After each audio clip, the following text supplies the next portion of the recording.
welcome to everyone, whether it's tea or coffee that you have before you. Unmuted. We'll talk about great insights to great concepts. We're going to share, if you like, a collective wisdom, a collective experience, things that we believe we've learned that help to make great concepts. Hopefully some of it will be kind of familiar. You know, it's like, yep, I thought that too, that's my experience, and hopefully there'll be a few new things and helpful things along the way. Going to try and keep it to, well, frankly, 20-25 minutes, and we'll do some questions at the end. So if questions come up, please kind of type them as we go, and Will is basically going to kind of help. He'll read them out, and we'll have a discussion about them at the end, if that's all right. So let's kick off. Let's start with insights, because to reveal a prejudice, we do believe, and I'm going to show you some evidence to suggest that great concepts really benefit enormously from great insights. I mean, I know perhaps it sounds obvious, but proving the connection between the two is not something I think I've really seen anywhere else. So there's an assumption. We've tested, I think, something like 3,500 insights. In fact, not just for Philips now, but for probably about 10 multinationals. And I'm going to share with you a few things that we've learned and proven, if you like, with insights. So why are great insights like a fridge? Because when you open them up, a light should go on. There should be some kind of cognitive okay. Something should happen, and in a marketing sense, that something that happens should help you actually, build a great concept or know which direction to build the concept in to match the consumer need. So what is it that makes a great insight? This is our working definition. Wow, you really understand me almost better than I understand myself. There's something about what you've just shared which I immediately recognize, and yet it makes me raise an eyebrow or smile, or it's like, it's fresh. There's something different about it. There's a twist to it. Now, like a lot of, we have seen, let's say, many definitions of good insights across many companies, and they're usually slightly more dictionary definition, a kind of a strong penetrating truth with commercial potential, or something like that, that resonates, and it's fine.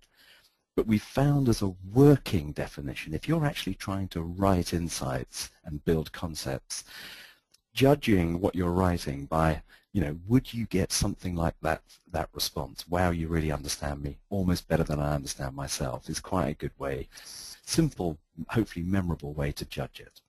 So let me just, if you like, put it on the matrix that we used to actually validate or not insights.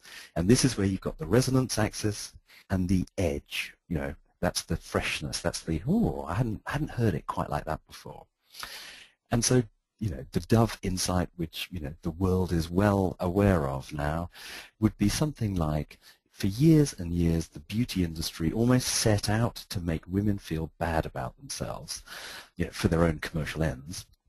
Wouldn't it be great if there was a brand that celebrated women as they are? Yeah, and that still, very much resonates today. And even though it produced the campaign for Real Beauty and it's a worldwide, well-known concept, it still has a bit of edge, because of the beauty industry.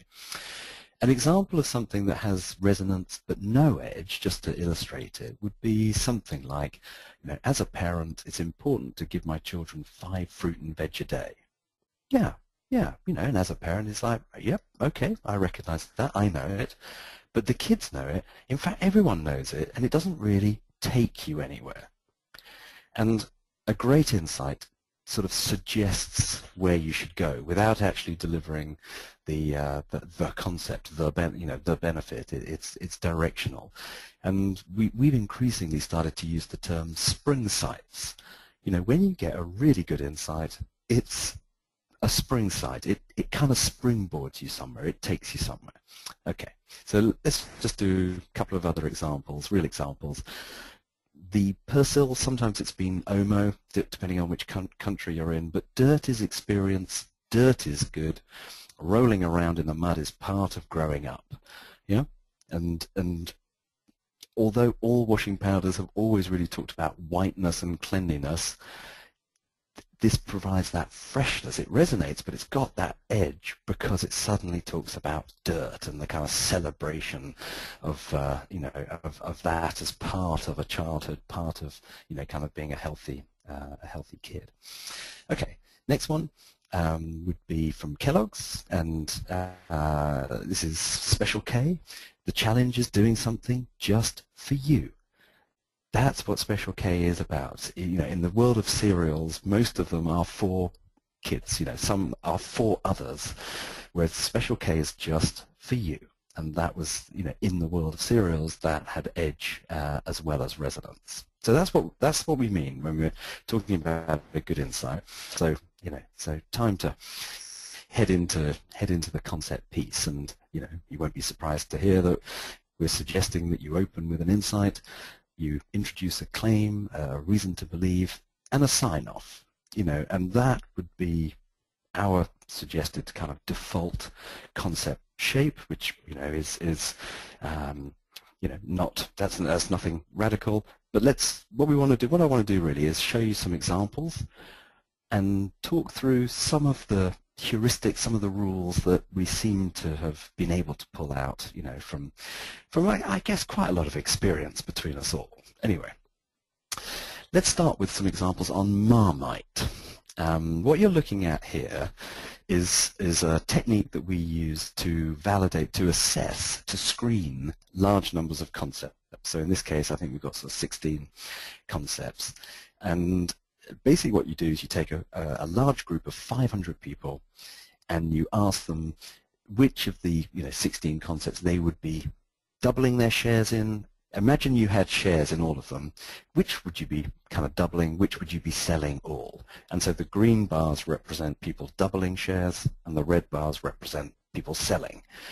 And so what it does is it gives you a really nice kind of distinctiveness, if you like, between which are the obviously good concepts, which ones are kind of neutral or have an equal balance of doubling, selling, and which ones are clearly bad. So what I want to do is start with the concept that came out best from this test, and so we were working with Unilever to do this with them. So this is Marmite Squeezy. Now, I don't know whether everyone listening in is aware of Marmite. It's a funny old product. It's a yeast paste. I kid you not. It kind of, I'm afraid, as far you either love it or you hate it. I'm not a big fan, as you'll probably tell as we go through. But the very idea of a yeast paste doesn't sort of fill me with great. But anyway, it's very strong, flavorful. People love it. It's a very successful brand. And this concept, let's read it out. Marmite Squeezy. When people are in a rush, they tend to reach for the easiest thing to top their toast or fill a sandwich. With new Marmite Squeezy, there's no need for Marmite lovers to miss out just because they're in a hurry. Specially designed with no mess control nozzle, one squeeze gives you just the right amount for a tasty slice of toast. Okay, you kind of get it. It's Marmite, but you turn it upside down, you squeeze it, and it scored extremely well. And it was launched in the market, and it's done enormous, kind of benefit growth for Marmite. I think the brand has doubled its size since it's been introduced. So there we go. There's one that's clearly very good. The next one produced as much doubling as selling. So this was kind of what we call a pause for thought, because it's interesting, but it's a bit controversial. So this is Marmite Rusk Soldiers. When all young children seem to love sweet things, it can be more difficult to get them used to savory, wholesome savory food. Marmite has developed Rusk Soldiers as a new savory teething food for the youngest members of the family.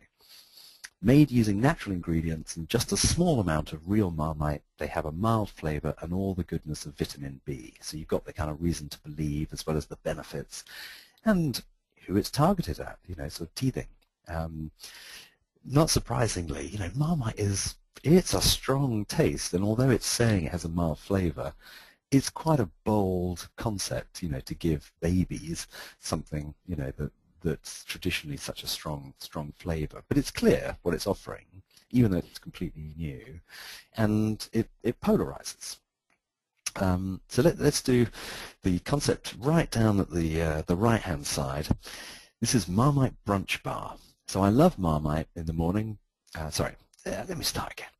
It's the afternoon, you see. I can't even read it out properly. I love Marmite in the morning, but I don't always have time for breakfast. Marmite's created a delicious new brunch bar that's full of Marmite taste and easy to eat on the go. Made from crisp bread, chewy rice and nuts with Marmite drizzled all the way through. Now, the reason I put this one up is because I don't think there's anything bad about the way the concept's created. It's, kind of insight, benefit, reason to believe.